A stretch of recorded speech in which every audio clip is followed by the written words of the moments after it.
So yeah, may galab shoutout mga kakrong-krong. So naggawa tayo ng dumplings. So ito is pwede siyang pang soup.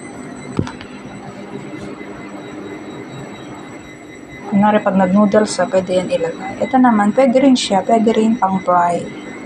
So yan.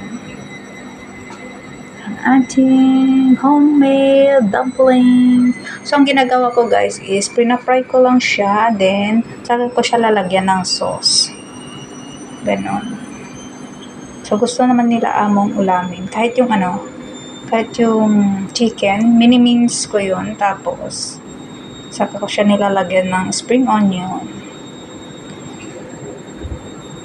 So, yan. Ito naman is minced pork. Tapos, nilagyan natin ng spring onion.